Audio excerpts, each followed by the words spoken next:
an early age. Not since 97, I ain't miss a game. Came up with TD and Rod Smith. I was riding with the team when they got the chip. Before the Chevrolets and the Lobster. I remember Elway's helicopter. I'm telling you, that man was a monster.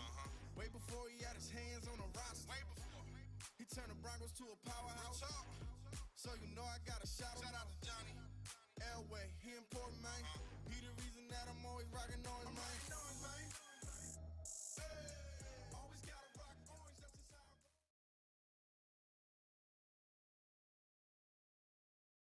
What is up, Broncos Country? Kev Dan here for another episode of Beer Broncos No BS. Grab that beer, the bourbon, booze, whatever you want. Kick back and sit back and start posting some questions for us. We are here to talk Broncos football with you, and we do this every Tuesday night. If you don't remember that, because we are back for the second time this season as we start breaking down not only Broncos preseason but looking at the Hall of Fame game that Broncos will be playing in this Thursday night. So we've got a lot of interesting news we've heard from training camp this week so far, and I got a special guest. Well, he's always special to have on the show because he's freaking awesome. Raymond, how's it going, broski?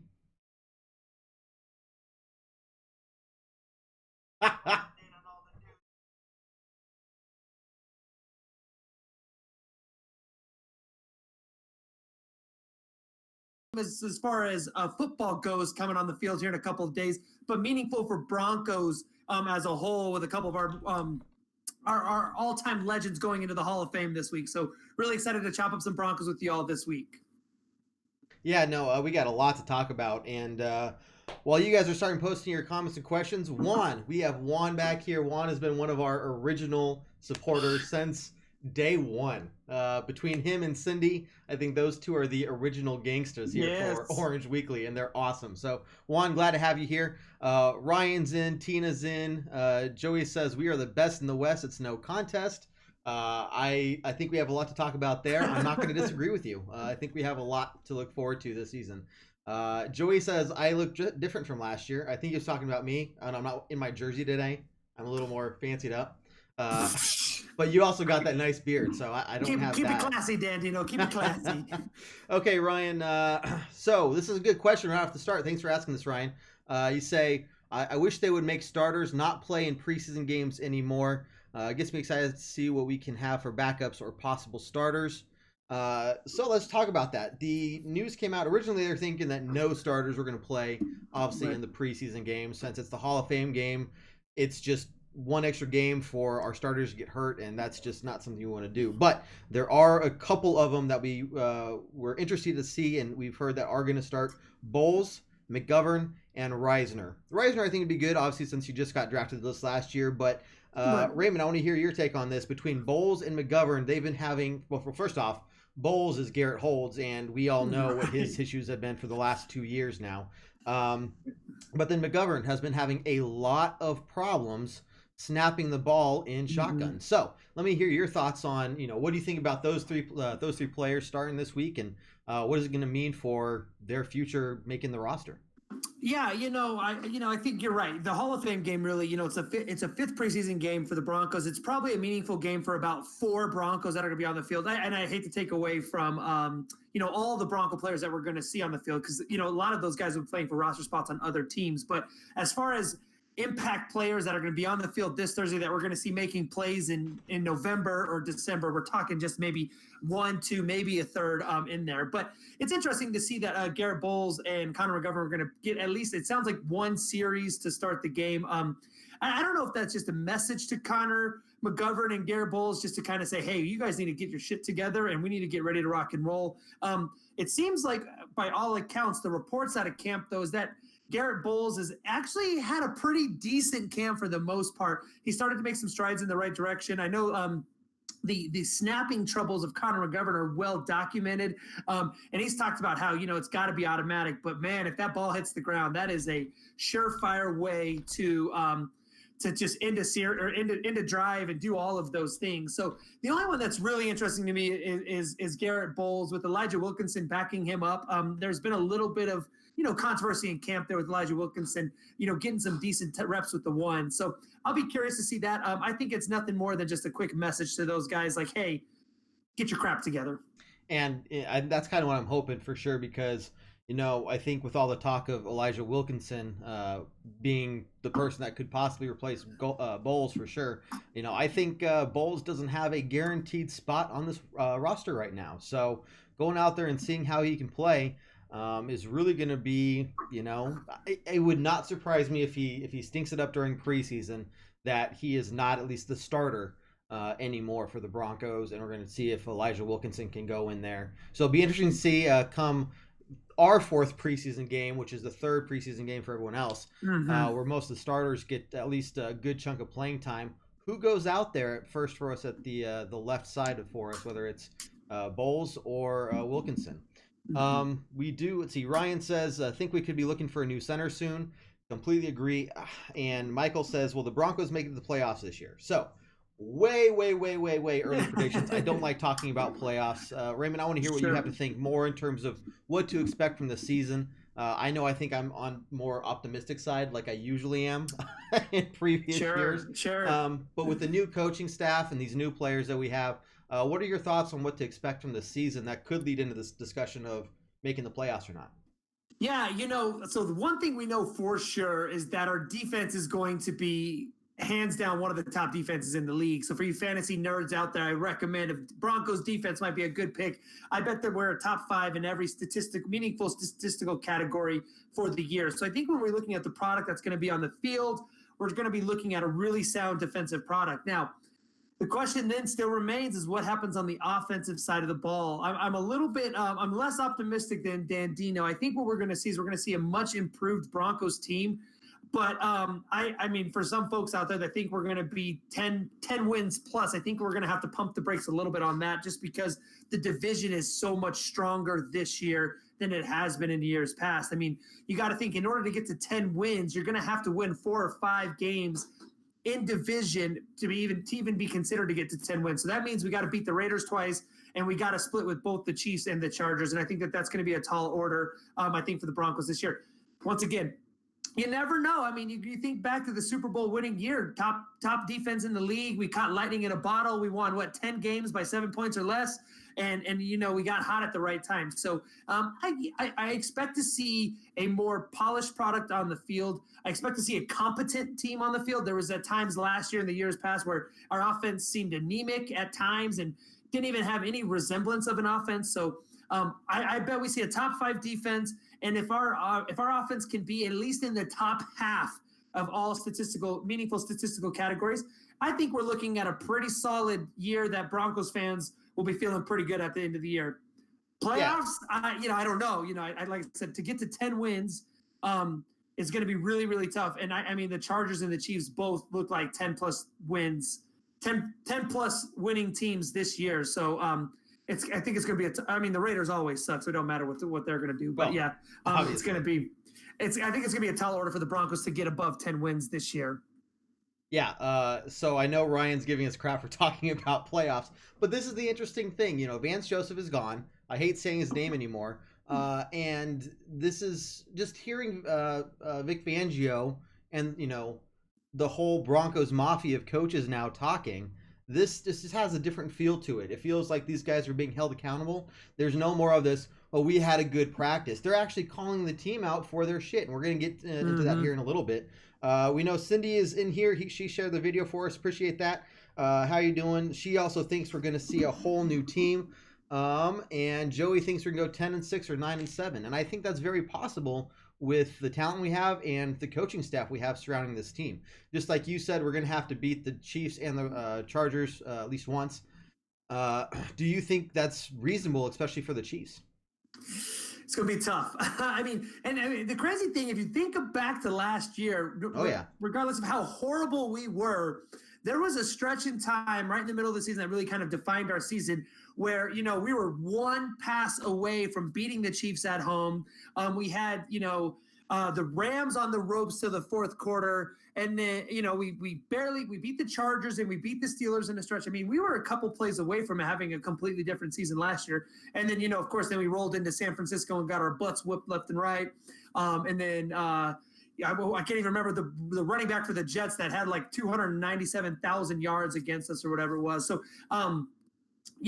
Once again, what is it going to look like? What's our product going to look like? I think we're going to have a top defense, which is going to be great. Right. Are we going to be competitive in games? I think yes. I think all the division games are going to be competitive.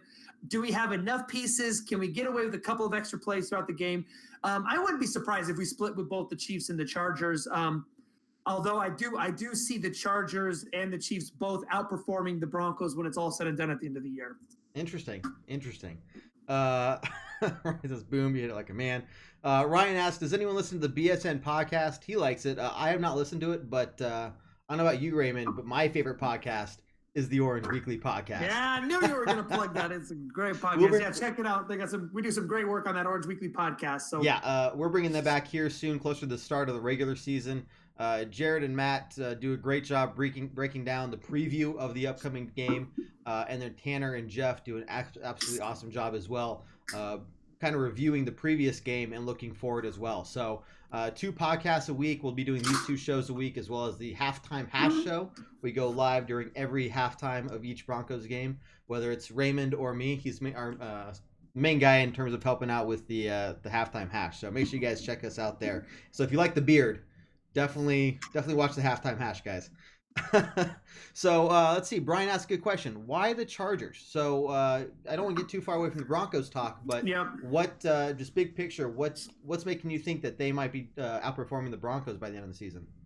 Well, so one thing, we probably have the best pass rushing duo, with Chubb and Vaughn in the entire league. Easily. But you have to be mindful of something. The Chargers probably have the second best pass rushing duo in the league, and the Chiefs are not far behind either. They're probably in the top 5 or 10 when it comes to pass rushing duos. And so the Chiefs definitely, we know that they are the most dynamic offense in the league, possibly, up there with the Rams. But the Chargers are interesting because they're probably the most complete team in the AFC West.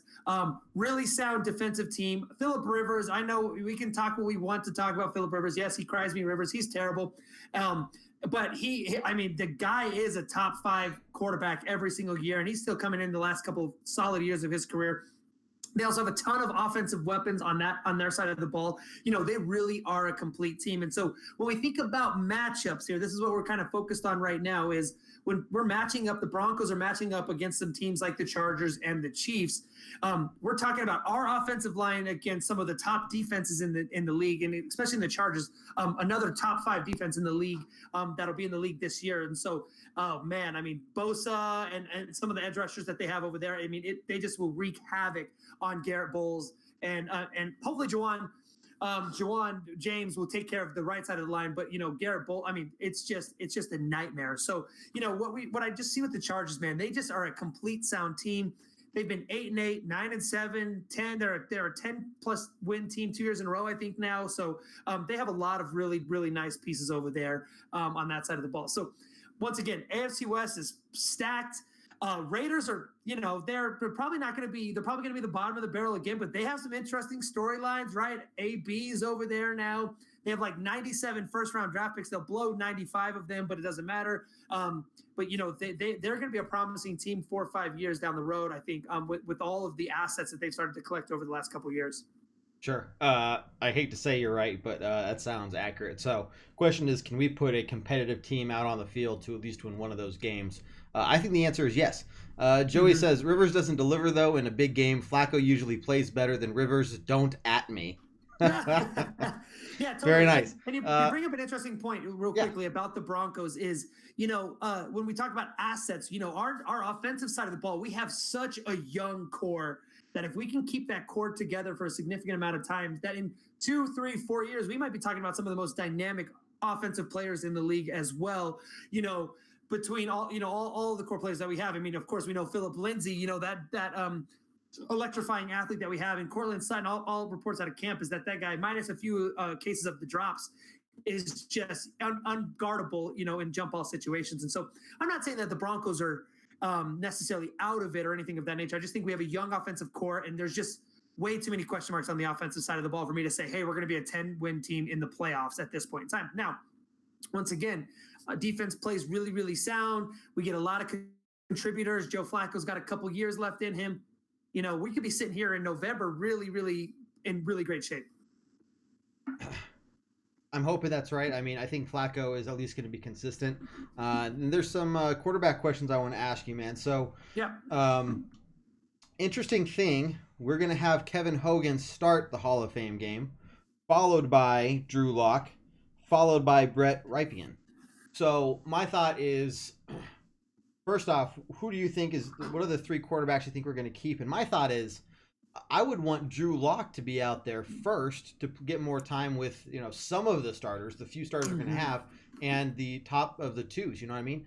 And then bring in Kevin Hogan and Rypien and see who's competing for that third spot. So it's an interesting tactic for me to wonder why is Kevin Hogan going out when I think that what I heard is the last time he started or he appeared in an NFL game was in mid 2017. So he has some experience, but he's not that experienced. So just give me your thought on the quarterback situation and what are your thoughts on all that? Dude, I have no idea what the hell they're doing over there with this situation here. It's not comforting to hear, man. I mean, it just makes no sense. Drew Lock clearly, John Elway himself has said that he's the future of the organization. They clearly think highly of him. In fact, there were several mock drafts that had the Broncos picking him at 10 in the first round. The fact that we picked him with our third pick in the draft, the second pick in the second round that we had it feels like a steal. But I don't know if it's just like one of those things. It's like a little semantics deal. Like, hey, you're the new guy. We got to make you kind of earn it. You can mark my words now. By like the second or third preseason game, Drew Lock will be the number 2. I don't know if it's just one of those things that they're just doing. Now, the only case that I could see, the argument that I've heard is that, well, Kevin Hogan's a veteran. Well, Kevin Hogan has one NFL start. I mean, he's made several appearances in NFL games, but he has one start. So it'd be different if we had a journeyman quarterback that was 8-10 years and right. And we'd be comfortable, maybe just sitting him in the second slot and taking it slow with Drew Lock. The only other thing that I can think of possibly is, John Elway drank his coffee when it was a little too hot when it came to the Pirate Paxton Lynch and tried to microwave that quarterback so quickly and so early on in the process that I feel like he got burnt, right? We tried to throw Paxton Lynch in there as quickly as possible, that he's probably just slow playing Drew Lock as long as possible in this situation. Once again, I think it's a semantics deal. By the first regular season game, Drew Lock will be the number 2 on the depth chart. I doubt that Hogan is on the team at that point in time. We might carry 3 quarterbacks. I don't know if we will. But at that point in time, I think that's it. Brett Rypien is an interesting quarterback. It looks like we're going to probably just do a little stash on the practice squad with him, but he's got some problem. He's got a hell of a gun, is what I've heard. He can rip the ball, so to speak, and so he's got a hell of a gun. But he's a non-factor really at the end of the day.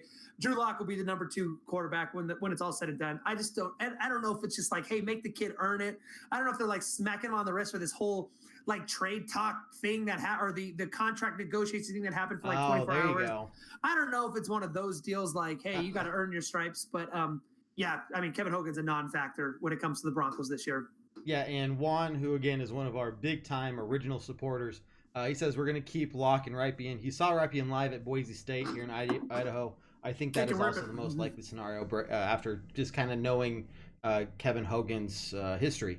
Brian says, why can an AFC West team get to the big game other than Denver? I think that's obvious. It's because we're the Broncos. I mean, right? Yeah.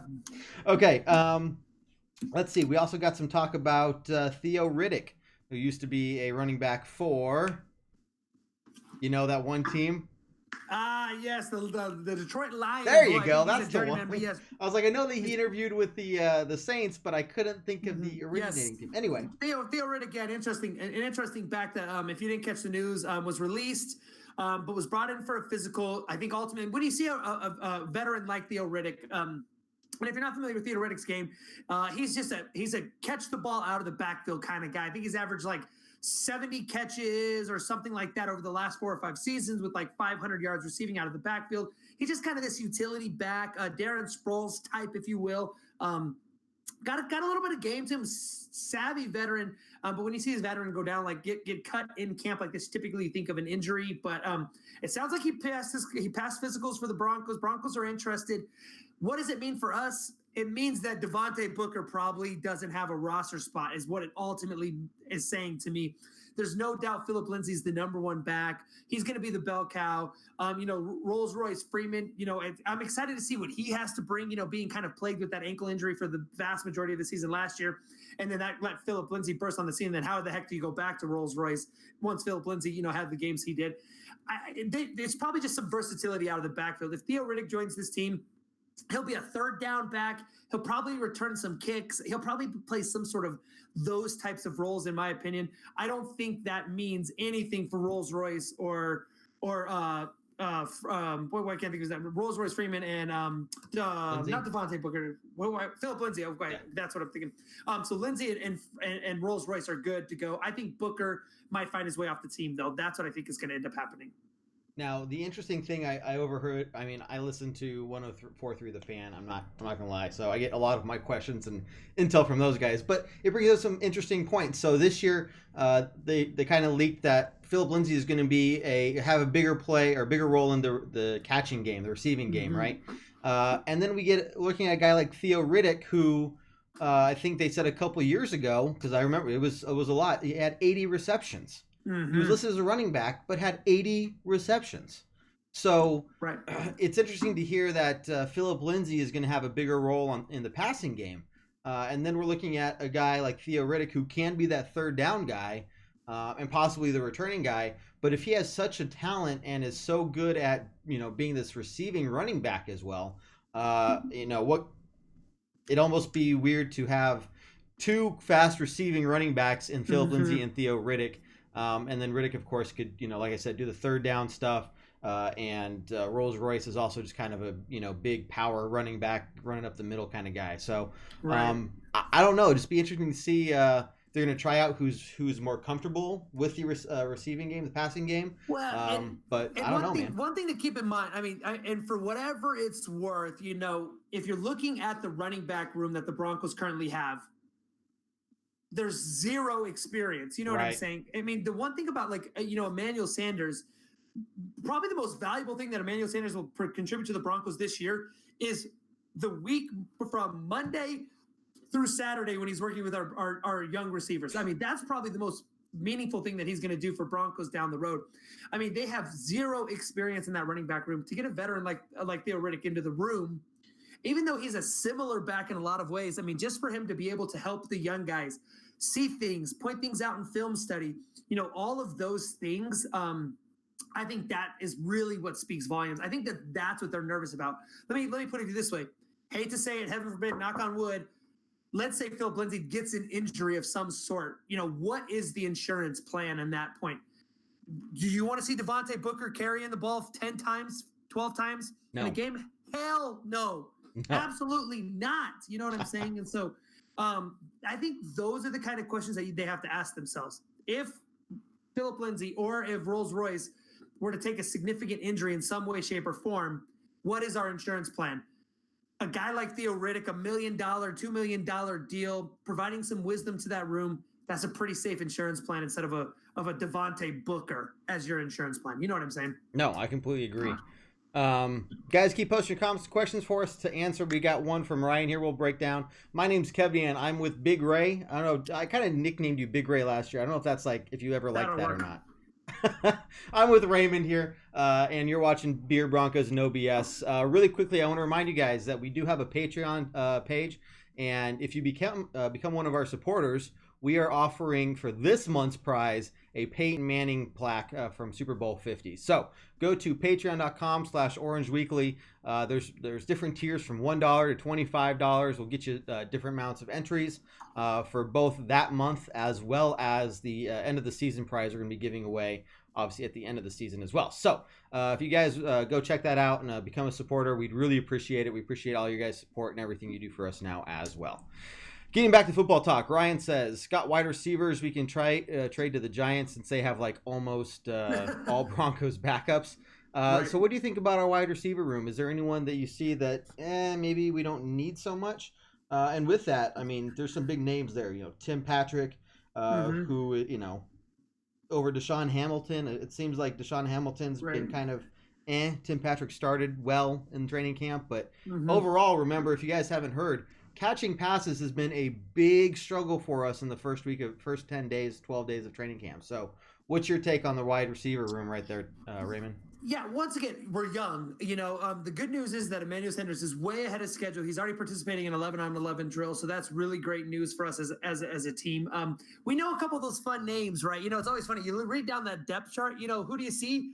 Brendan Langley. You remember that guy? Oh, yeah, he was a quarterback last year who has converted over to wide receiver. He's sitting at 4th or 5th down the depth chart. The name I want to put on you is Trinity Benson. This kid, I've heard time and time again, kind of the guy that kind of has popped into camp quite a bit.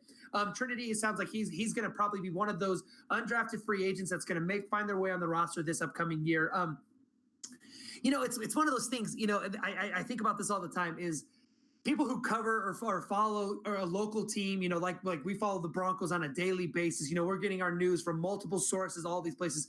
We feel really good about our young talent, right? Right. Oh yeah. But that's how every team exactly. and across the country feels about their young talent. We think about River Crawcraft, right? We think about some of these guys that have kind of become like these pseudo household names over the years that we've come to love and we feel really good about. So the question is as we know, some of the other teams like the Giants who just continue to pick up ex-Bronco receivers, but I think what we're going to really be talking about is 3 guys really for the absolute most thing. It's going to be Cortland Sutton, Tim Patrick, and of course Deshaun Hamilton. Outside of Emmanuel Sanders, those are the 3 names that you're going to hear time in and time out. Fred Brown's going to make a couple of plays, and like I said, Trinity Benson, that's the guy that I'm just going to put on your radar. He's going to be somebody that's going to be on the 52-man roster. He's going to be playing on Sundays. Outside of that, there's a couple of fun names in there like Crawcraft and Brendan Langley, but for the most part, like I said, we have just an incredibly young team, and so the fact that we have Emmanuel Sanders out there, I think, like I said, I think he's our best threat. He's our biggest threat still. But the biggest, most important contribution that Emmanuel Sanders will make on the field this year will actually not be on the field. It'll be from Monday through Saturday, helping groom these young guys. If Cortland Sutton is the real deal and we have another DT for the next 5 years, hell yes, sign me up. I will take 1,200 yards, 100 catches for the next 5 years out of Cortland Sutton if he's really going to be the guy that they think he's going to be. Sure, and you hit it the nail on the head, man. Everyone, if you talk to anyone on any team right now, oh, this is our year. We fixed all our mistakes. We're going to be, top of the game this year. Everyone says that. To kind of get their fan base excited and riled up, right? And I think to some degree they actually believe it. So until they start playing these games and seeing how this the rookie talent really performs, it's tough to sit there and say, oh yeah, this is the best group we've had, yada yada yada.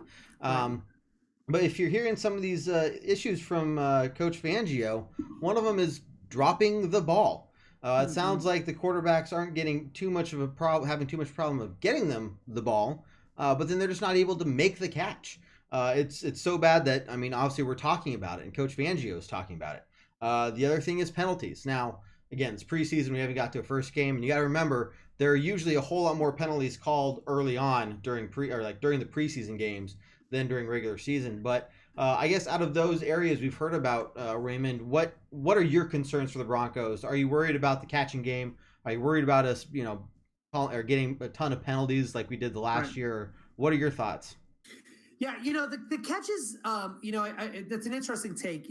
I've heard time and time again, though. Here's the deal with the catches.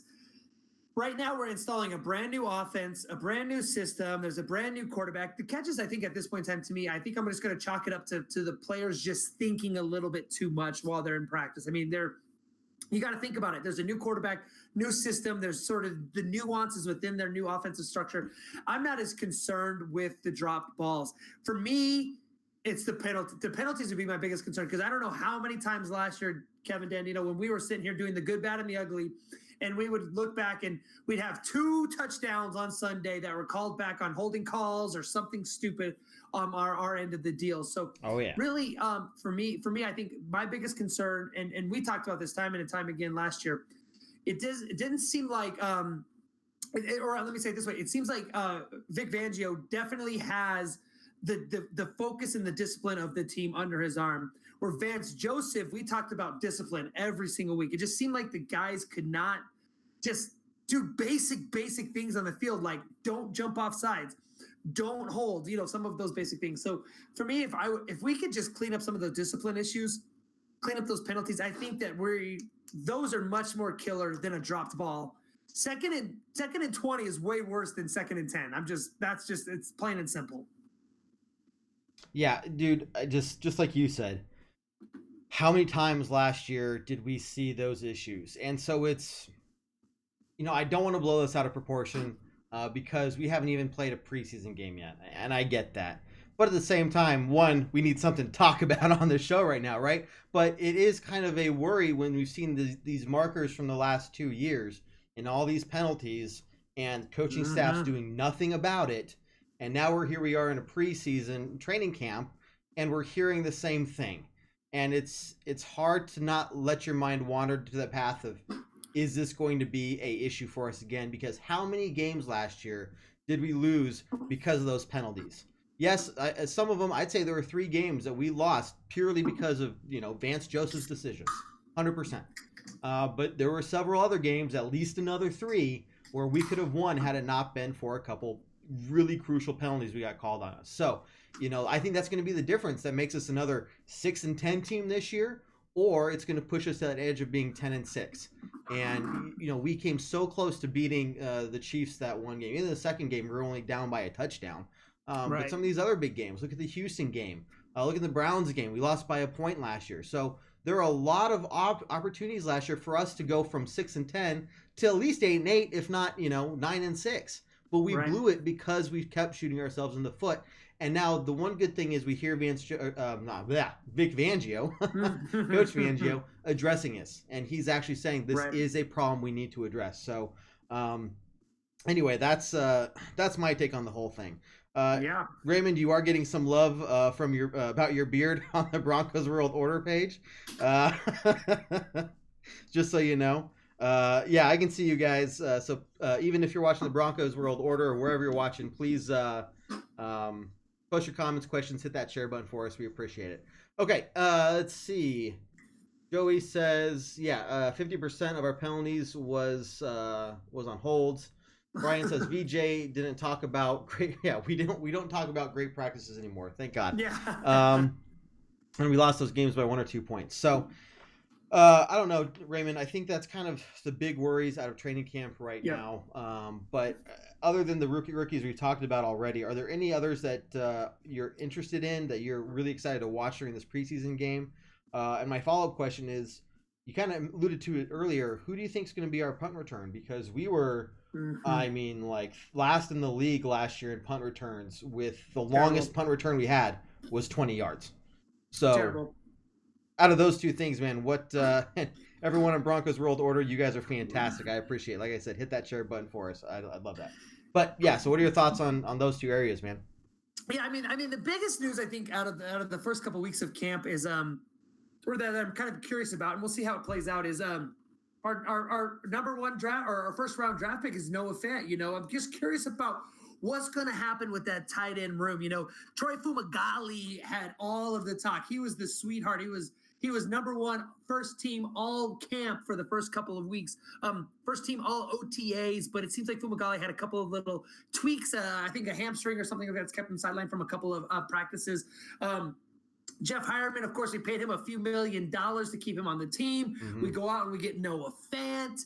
Noah Fant hasn't necessarily blown anybody away, but everybody's marveling by his size. So I'm curious to see kind of what Noah Fant and what role he's going to ultimately play. Jake Butt, I mean, this guy's going to become kind of an interesting guy. And I think, I don't know what it is. And I hate to just say like, oh, this guy can't stay healthy, because it's really not his fault. But right. Oh yeah. It's not him. Jake Butt, I don't know if Jake Butt finds his way into this roster only because of this Austin Fort guy, this guy out of the University of Wyoming. He seems to be the sweetheart for the last week of camp. Big old tight end, real athletic. He's making plays left and right on the field. Do the Broncos keep 4 tight ends on the roster? Do they keep 5 tight ends? What ends up happening? What kind of role do they find some tight ends to play on special teams, and maybe, have them keep 4 instead of 3 and those kinds of things? So I'm curious to see what's going to happen in that space.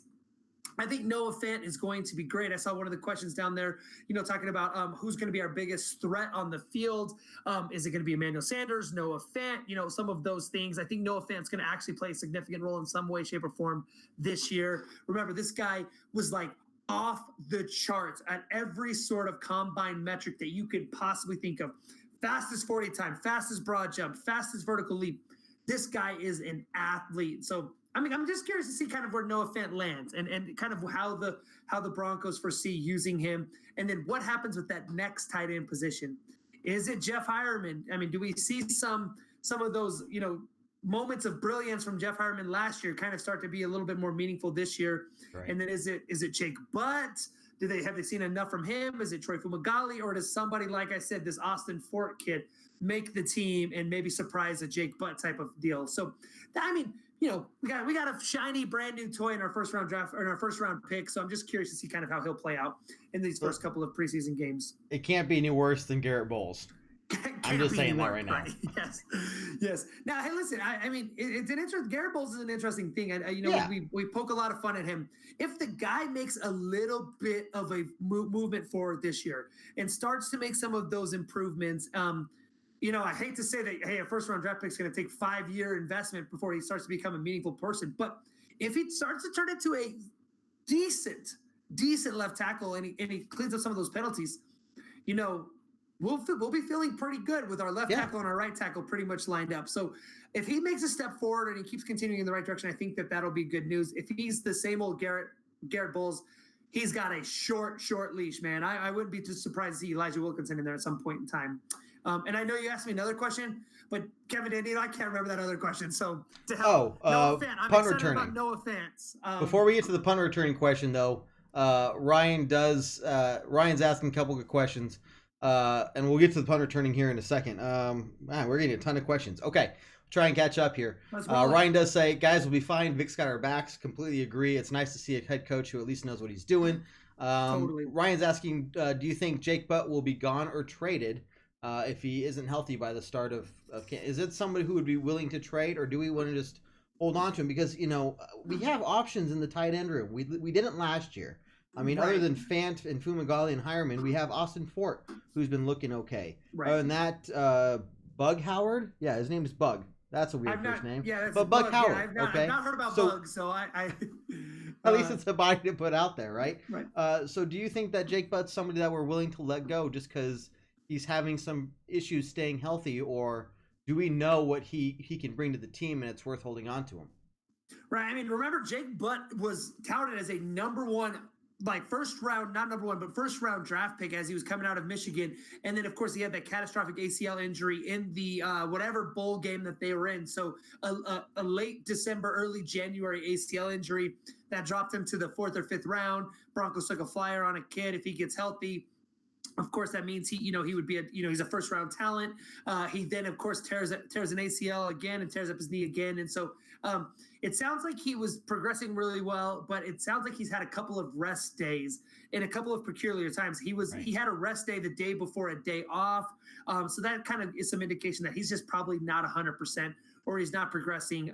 His leg isn't responding to practice the way that they had hoped they would respond. And so I don't think he's worth anything in sort of a trade value. I don't see the Broncos still have the rights on him. I think they would just probably stash him on a practice squad if anything. But I doubt, like I said, if Troy Fumagalli continues to slip a little bit, like I said, he's having a tough time staying healthy. I see Jake Butt making the team and maybe not playing a significant role, but being on the team in some way, shape, or form. I don't think they've given up on Jake Butt yet at this point in time. So we'll see. He might be one of those 52 but constantly inactive type of guys for the year. Yeah, I think it's worth holding on to him at least for another year. See if he can rebound. For now, as long as we don't lose another one or two big tight ends, we'll be okay.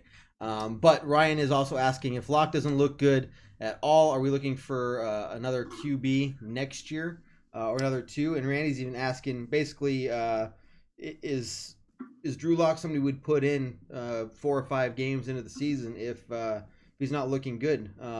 Give him some time to break in. So in terms of the quarterback situation, again, just what are your thoughts on the long-term picture for Drew Locke and Joe Flacco?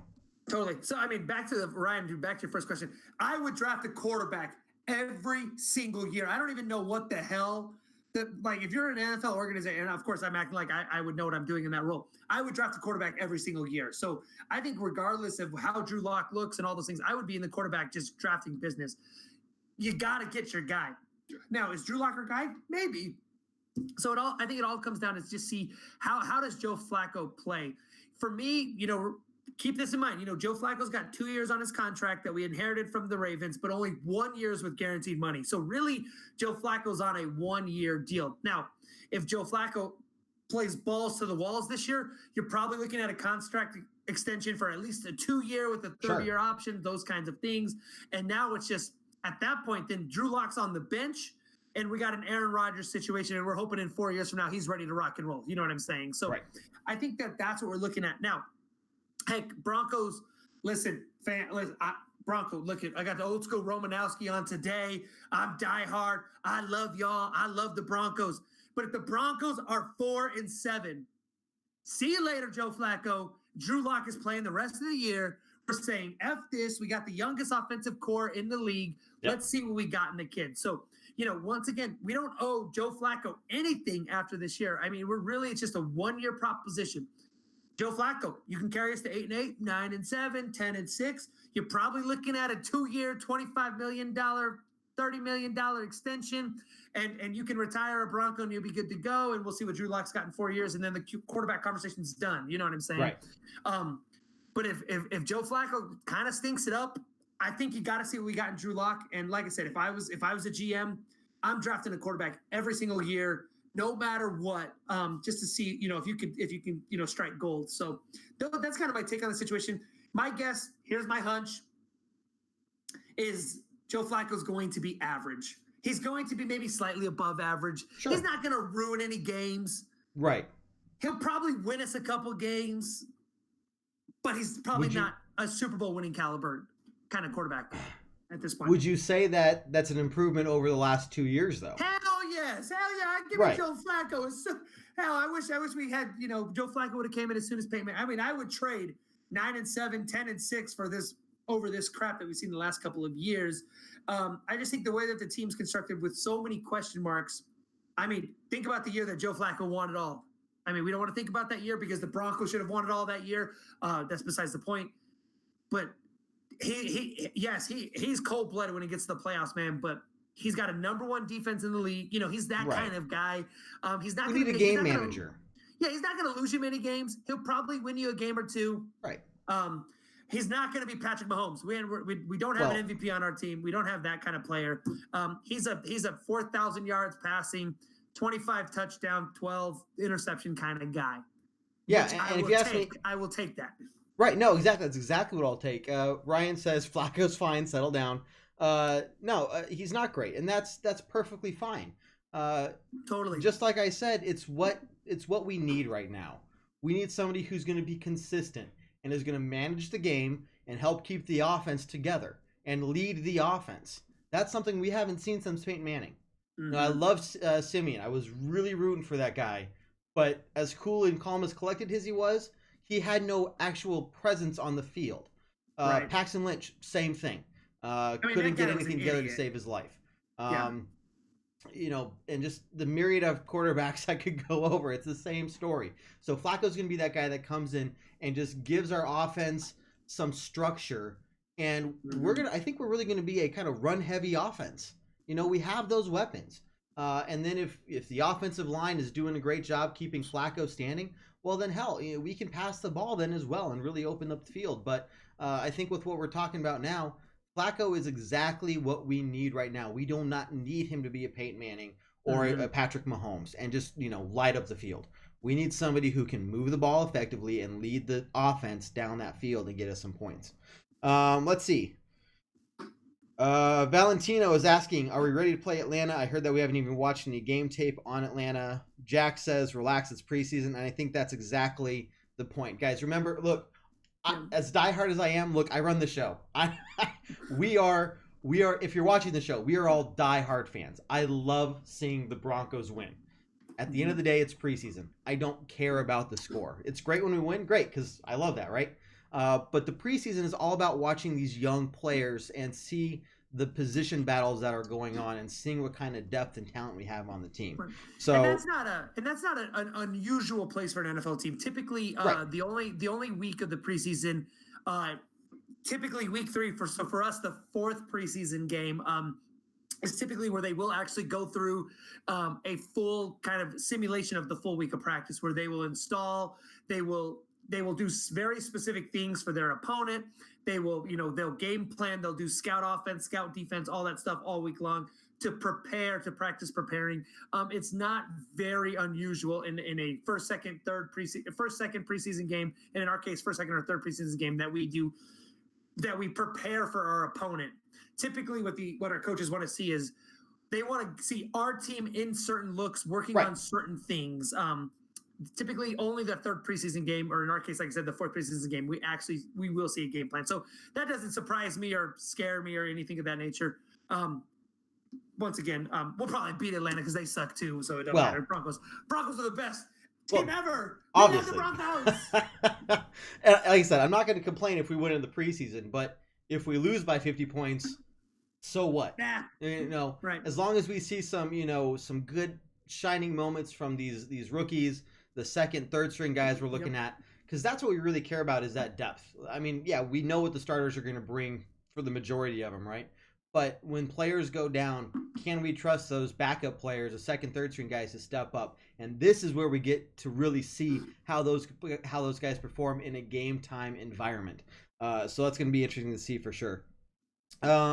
Charlie's asking, hey guys, don't you think Joe Flacco can be a game manager if we can play D and run the ball? Okay, yeah, so we answer that. Yes, game manager. Yeah, and he makes a good point. Peyton Manning wasn't Peyton Manning the year we won Super Bowl 50. Between his 6-game injury, so I mean the defense, right? And that's what we have this year.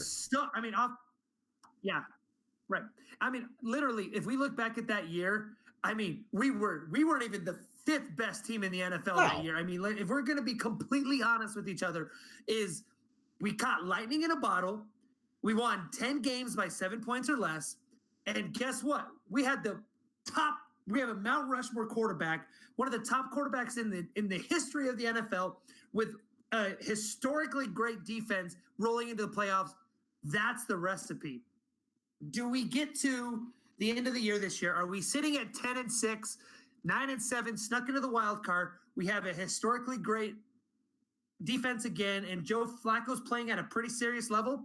Guess what? That's a recipe for a deep run in the playoffs. And so, I mean, if we're being completely honest, with a historic defense and historically bad offense, right, in the same year, and 10 games by 7 points or less that year, I mean, there was definitely some balls that bounced our way for sure. So one thing to keep in mind, guys, is we lost 6 games by 7 points or less last year. We lost 3 games by 3 points or less. Mm-hmm. So, look, I know last season was last season. This season is this season. You can't really compare the two completely.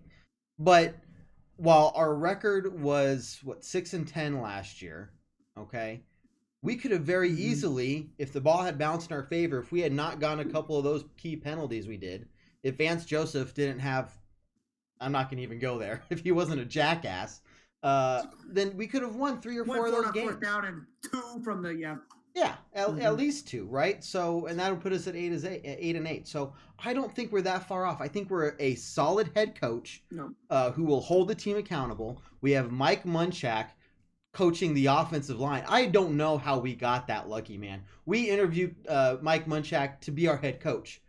And then we came back and said, actually, we're going to hire somebody else. And I know other teams are interviewing for head coach. But would you stay an offensive line coach and come be ours? And he said, yeah, sure. Okay. So and we lost him. Oh no. We'll get him back up here. But that's the interesting thing, guys, is, there he is. We were able to get Mike Munchak to be our offensive line coach after we interviewed him to be our head coach. So we have these pieces on the coaching side, and where is it? Ryan even said Flacco's an upgrade from Manning the year we won Super Bowl 50. So I think we have those pieces there. We just have to go out and execute. And that's, and Valentino, this kind of leads me into a great question Valentino is asking. One of the things that we have struggled with for at least 4 or 5 years is covering tight ends. If we're going to allow players like Niddle, I think that was his name, light us up against the 49ers, we're going to have problems. So Raymond, Kittle, what are we going to do to cover these tight ends? Because we're playing Travis Kelce twice this year.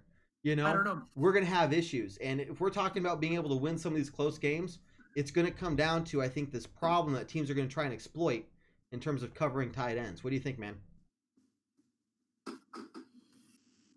Yeah, totally agree. If you have watched the Broncos closely for the last couple of years, there's been two things that have been killing us, right? Tight ends and running backs out of the backfield. And so those two things have absolutely been just destroying the Broncos. Seeing Todd Davis get an early camp injury just made my heart just sunk. I was like, right. Oh my God. Just to get rid of our middle of the field thumper. So really the question I think for tight ends that starts to come is, who are our safeties? You know what I'm saying? Who are the guys that are in the middle of the field that will instill some field?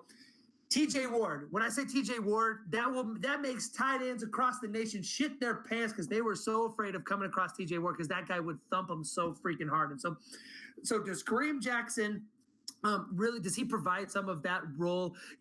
Sua Cravings is a guy that we brought in to be this sort of specialty kind of hybrid outside linebacker, tight end, kind of cover extraordinaire kind of guy out of USC. He went to USC, then he was at Washington for a few years and couldn't really flourish there.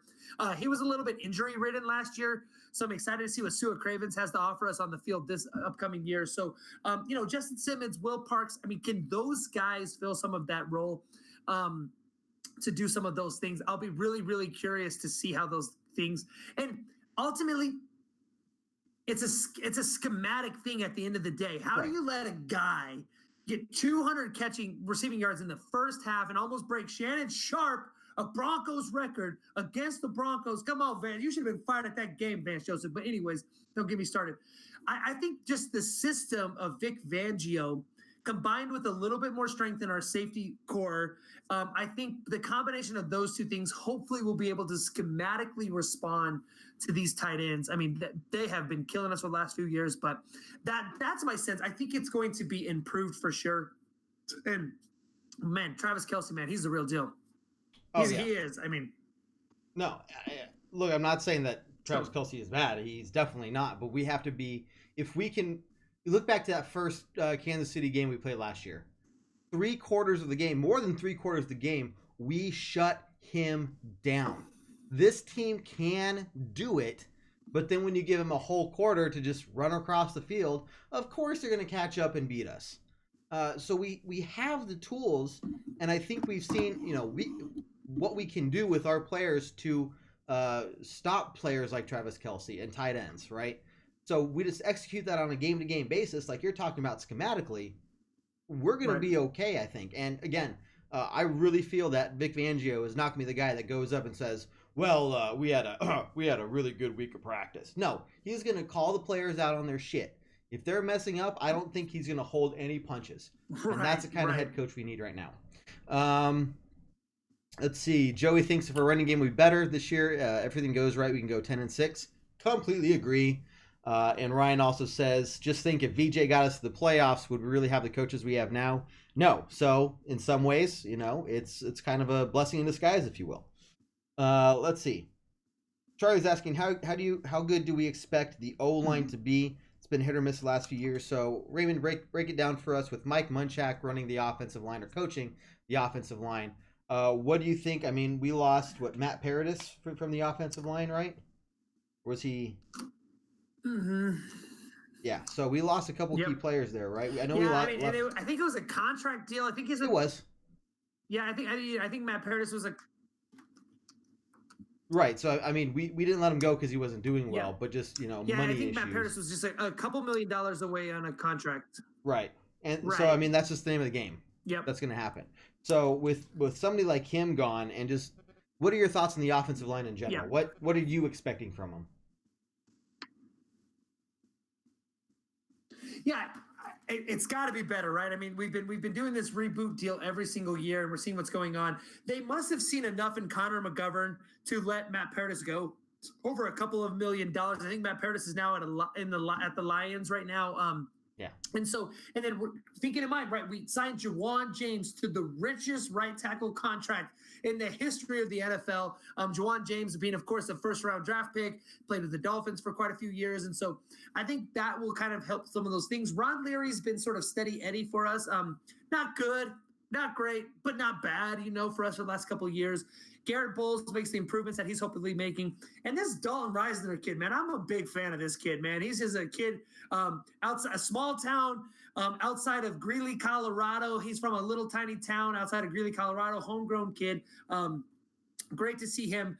I think I'm hoping what we're going to see is we're going to see an improved offensive line. Once again, if we can clean up a couple of little things, you got Joe Flacco back there, an experienced quarterback who's got a lot of experience working with various offensive lines. He will make them better, just the fact that it's Joe Flacco back there. And hopefully with a couple of these additions that we will be looking really good. Is it going to be a top 5, top 10 offensive line? Heck no. Are we going to be bottom 5? I hope not. Oh, no. So I think we're going to be much improved for sure. And that's what we're talking about. Just being able to keep Flacco standing again, just half the time, twice as well as we did last year or the year before. That's going to allow us to make so many more plays. And that kind of ties into Kevin's question. Is Philip Lindsay a one-hit wonder? And the run game, it definitely ties into how well the offensive line is doing. So it kind of ties into that, man. Is Philip Lindsay going to be as good as last year? Or do we expect to see some second year kind of rust fall onto him? Yeah, something to keep in mind. I'm just going to throw this out there, okay? Philip Lindsay, Eric McCaffrey. So okay. when we think about McCaffrey and we think about Philip Lindsay, both of them Colorado-grown kids. Both of them graduated high school the same year. Both of them literally grew up playing ball against one another their entire careers. McCaffrey, of course, goes on to Stanford, Heisman finalist, ends up being a big-time player for the Cardinals. Philip Lindsay tears his ACL or blows up his knee his senior year. CU gives him a chance. He becomes the all-time rusher at CSU, undrafted. Listen, this kid is on the same level as McCaffrey. Growing up, his entire career has been paralleled McCaffrey from top to bottom. And so do I think he has the potential to be one of these workhorses that can really not be just a one-hit wonder, but be somebody who can really produce meaningfully in this league? Absolutely. I think the kid's got all the skills. He's a little bit undersized if we compare him to McCaffrey, but I think they know he's off the charts. He's got off the charts speed, right? He's a 4.3 type of back. Not only is he a 4.3 on a 40-yard dash, he's a 4.3 on the field. He's constantly one of the fastest guys in practice and on the field. So I think that he is just going to be great. I think the thing now, though, the surprise factor is gone. Everybody in the league knows who Philip Lindsay is, right? The first time ever an undrafted offensive player made the Pro Bowl in their rookie year. Philip Lindsay he's in the record books at this point in time. So I think now what the Broncos have to do is get creative on how to get him open. We'll probably see Philip Lindsay's production go down slightly, only to see Rolls-Royce Freeman's production to go up. So as a community of running backs, I think both of them will have a great year. But yeah, I don't think he's a one-hit wonder. I think he's the real deal. I really do. He just had some injuries at some real inopportune times, a little bit undersized. But him and McCaffrey literally have parallel careers. From Pee Wee ball all through high school, those two guys have been compared on the same level the entire time. It's just a bad injury at the wrong time for Philip Lindsay. Set his college career in a little bit of a different path. But it led him to being a Bronco. Hey, we'll take it. Charlie says, thanks for the analysis, boys. Really enjoy this. He's having a cider with us. We're having some booze, some beers with all you guys. Glad to have you on the show. We're going to talk for a couple more minutes. But remember, we're doing this show every Tuesday from now until the Tuesday after our last game of the season, whatever that might be.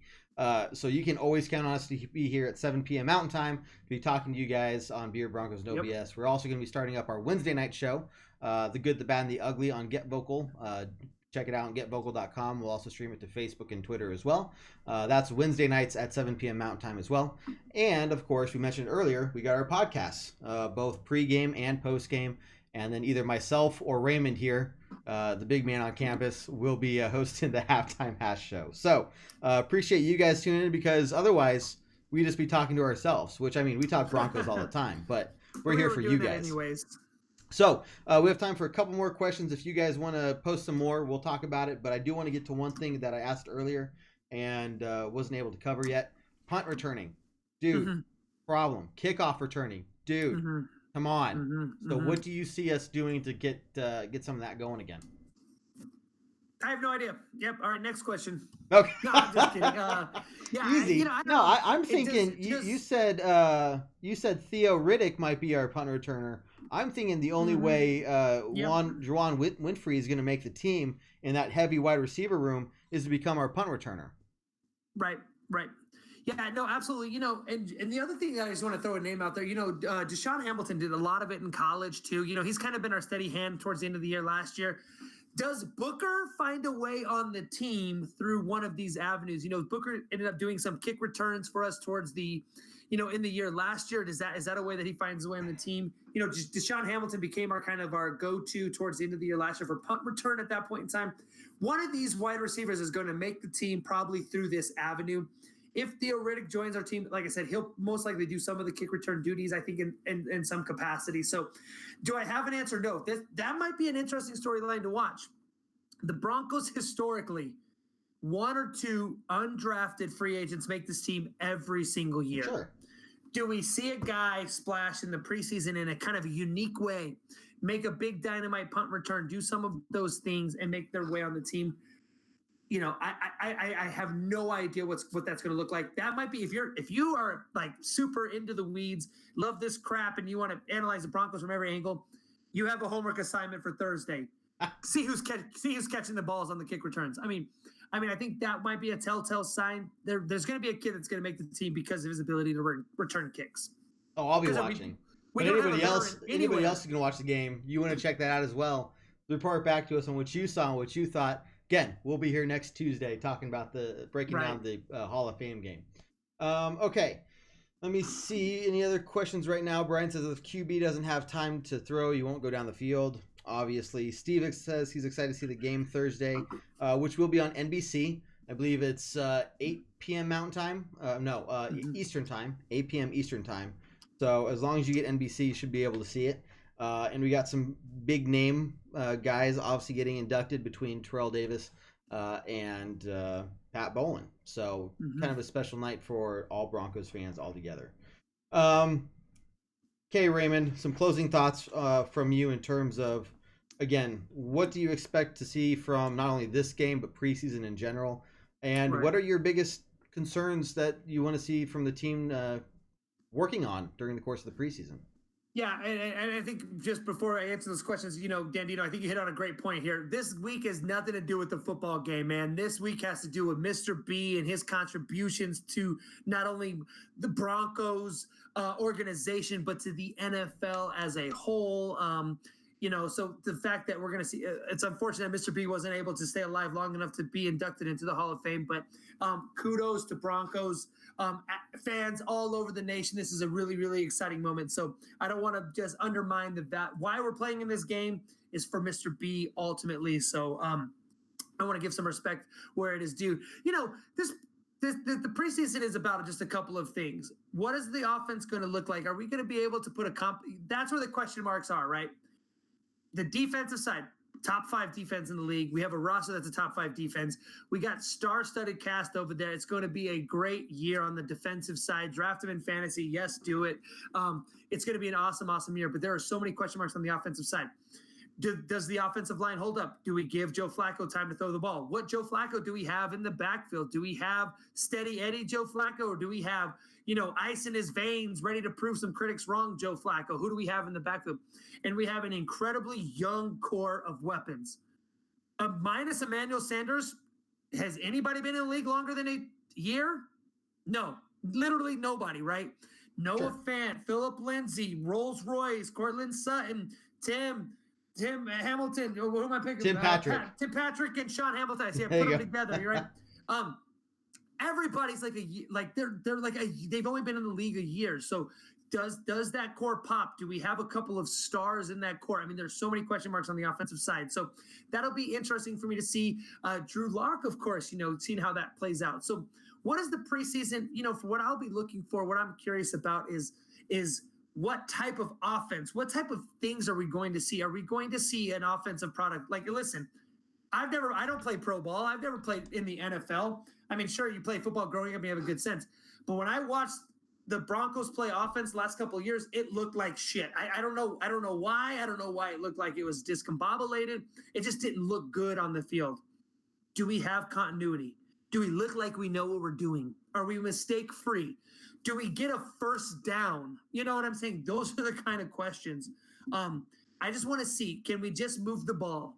And can we do some of those things? And if we can answer some of those questions, that's the difference between 6-10 and 10-6. I mean, really, in my mind, absolutely. So it's offensive side of the ball. Do we average 24 points a game? Do we average 19 points a game? Those are the kinds of questions that I'm curious about. So that's where I'm at.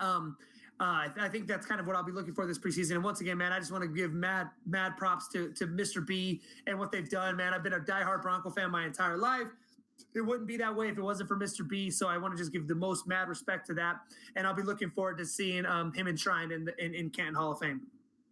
Completely agree, man. And it's going to be cool to see them honor Pat Bowlen, especially because of the impact you said, not only on the Broncos, but there wouldn't be Sunday or Monday Night Football if it weren't for Pat Bowlen. Mm-hmm. So everything he's done for the league as well is just fantastic to see as the NFL finally honoring him, and that's going to be huge to see, which is why, of course, us Orange Weekly staff will be wearing these Mr. B pins all year, at least during our shows, and we'll be wearing for the games, obviously. There will be probably a chance for us, we'll be selling some of those later on if you want us to mail one to you. I'm getting a new shipment in here hopefully in a couple days. I'll let you guys know how you can either buy one from us, or if you donate to our Patreon, I'll show you guys that one more time. Patreon.com/Orange Weekly. Not only will you get a chance to win this Peyton Manning Super Bowl 50 championship plaque, but you'll also get, we'll probably do some giving away of pins as well to the first, 5-10 people who donate on that. So we'd really appreciate your support. You guys are fantastic. We do this for you. If you want us to, that money is going to help us bring you better quality shows and content and just keep talking more Broncos with you guys. Okay, a couple quick questions that I want to. Daniel's typing in all caps because he wants attention. Go Broncos, man! I love the effort. That's fantastic. Okay, Kevin's asking, will Noah Fant be as effective as Shannon Sharp? That's whoa. Let's pump the brakes. Let's see how he does. He's got some. He's brand new, so we'll work it. We'll answer that question again in 5 years. Kevin, and they're two different players. They're two completely different players. Yeah. If you ask Shannon Sharp what his greatest accomplishment as a tight end was, he blocked for a 2,000-yard rusher. That's what he'll tell you is his greatest accomplishment as a tight end. Noah Fant is a Travis Kelce, Rob Gronkowski matchup nightmare. He's going to catch 15 touchdown passes. That's who Noah Fant is going to be. Shannon Sharp was a road grader that happened to be a phenomenal pass catcher as well. If you ask Shannon Sharp what his greatest accomplishment, I guarantee he'll say blocking for Terrell Davis's 2,000-yard season. Well, he'll say that's his greatest accomplishment. Yeah, so it's tough to say is he going to be as effective. Like you said, two different players, but will he have as big an impact on the team in a positive way? That's a question that we're not going to be able to answer for at least 2 or 3 years till we get some, good data on him. Randy's asking, what's our analysis about Von Miller? My short answer, he's going to be a beast, especially with Bradley Chubb on the side. So unless you have anything to add to that, Raymond, we are expecting lights out from both Von Miller and Bradley Chubb this year. DYOP. Call it now. That's Von Miller this year. Defensive Player of the Year. I love it. That's what I'm hoping for as well. DPOY. Defensive Player of DPOY. There you go. DPOY. That's what it is. That's what he's going to be this year. Oh, man. Travis Tarbucks, what's up, man? We're starting to end the show, but good to see you as well. Brian's giving us a lot of love here. Says, thanks for busting my cherry on this, and he loves us. I think we're getting more attention because I got the guy with the beard here. That's kind of, putting me to shame. I have to shave, guys. I can't grow this out. I have to. Yeah. With just that wait till you being said, retire. Let's see. Daniel, appreciate it, man. Kevin, thank you, guys. Raymond, any closing thoughts, buddy? Man, that's it. Like I said, Bronco Bronco fans across the nation right now, what you all need to do is just chime in. I think this is going to be a good year, but I think you just need to be a little bit patient. This could be an 8-8 year with the young core that we have moving in the right direction. But I think what we're going to be able to see is competitive football games. We're going to be excited about football again. And gosh, I just love this crap. Let's get Thursday here right now. Go Broncos, man. I just love this stuff. Completely agree. And I'm just glad Broncos football is back. And we don't have to see Vance Joseph standing on our sideline. I swear, if Vic Fangio says the words, "We had a good week of practice," there might be a mutiny. Right. I think he knows that's something he never needs to say. Brian's giving me crap for saying we're going to sell these for $20. It's like $6 for shipping alone. So we'll give you the specifics later on if you want to buy one from us. But we're trying to run our show here too, so we'll give you more information. And we decided. Yeah, go ahead. Travis saying what's all the BS on them saying we're going 6-10. I hate to just. Again, Travis, I don't want to cut you off short there, but we did talk about that. So for anyone who's watching who missed the first half of our show, when we're done here, you can feel free and go back and watch it. And I think we discussed that at length, kind of gave you our thoughts on it in terms of just how close we were being 10-6 last year and not 6-10. So anyway, Raymond, thanks a lot, man. For me, it's good to see Broncos back out there. I really want to see how some of these rookies are doing. And even some of these second-year players. The big ones to be watching, of course, are Bowles, McGovern, and Reisner. More Bowles and McGovern because they're kind of on the cusp of their veterans, but they may not make the team if they don't perform well in the preseason. And Dalton Reisner, just to see what he can bring to the team since we just drafted him. So those are going to be some really big, and those are the only veterans we're talking about. We're hearing is going to start this preseason game. Right. So, Raymond, thanks a lot, buddy. You're fantastic. Hey. Cheers, brother, man. We're looking forward to it. Check out all of our shows every week, man. We got a great crew. We put out tons and tons and tons of content.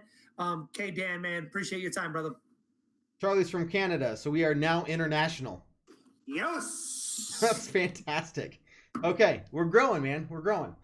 Seriously, Charlie, thanks for everyone who posted comments, questions tonight. We'll see you back here. Actually, we'll be doing our first halftime hash show this Thursday. Might be me, might be Raymond. We haven't figured that out yet, but we will be here for halftime. And other than that, we will see you next Tuesday. You guys take care. Go Broncos. Here's my mile high salute for all of you guys. And we'll catch you later. Go Broncos. Go Broncos.